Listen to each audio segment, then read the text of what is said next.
এই বাংলাদেশের লোকের কিছু আমি উপহার দেব। তাও আমি চেষ্টা চালাই যাচ্ছি। আসসালামু আলাইকুম সুপ্রিয় দর্শক, মানুষের গল্প 24 থেকে আমি রবিউল ইসলাম আজ আপনাদের সাথে আছি। প্রত্যেকটা মানুষেরই কিন্তু একটা স্বপ্ন, একটা ইচ্ছা, একটা আকাঙ্ক্ষা থাকে, কিন্তু কজনেরই বা স্বপ্ন পূরণ হয়? আজ এমন একজন মানুষের পাশে আমি বসে আছি যার স্বপ্নগুলো পূরণ করতে পারেনি। তো চলুন, তার স্বপ্ন কি আদৌ কি সে পূরণ করতে পারবে নাকি পারবে না, না তার স্বপ্ন স্বপ্নই থেকে যাবে? শুনে নেব তার মুখ থেকে।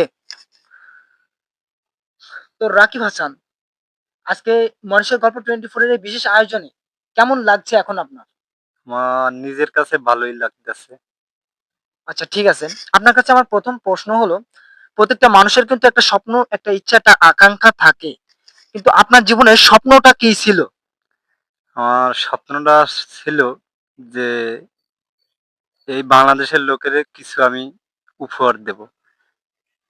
কিন্তু আমার হয় নাই, পাশাপাশি একটি কর্মদোষে। তাও আমি চেষ্টা চালাই যাচ্ছি। পাশাপাশি আমি গান চর্চা করতেছি। যেহেতু আমি ছোটখাটো একটি জব করি।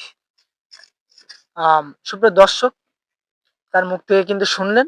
এখন আমরা জানতে চাইবো যে তার স্বপ্নটা আসলে কি স্বপ্ন ছিল? স্বপ্ন ছিল, আমার আশা ছিল আমি একটা ছোট শিল্পী হব। দেন আমি বারবার অডিশন দিছি, কিন্তু হয় নাই। সবই ওই সৃষ্টিকর্তার উপর। যেহেতু আমি চেষ্টা করছি, তাও হয় নাই। আম রাকিব হাসানের স্বপ্ন ছিল কিন্তু একজন শিল্পী হওয়া বা সিঙ্গার, গায়ক হওয়া। তো সে কেন এই স্বপ্ন থেকে বঞ্চিত হলো? কেন তার স্বপ্নটা পূরণ করতে পারল না? সে কি সেই পথে আগাইছিল কি আগায়নি? সে প্রশ্নের উত্তর এখন আপনারা পাবেন।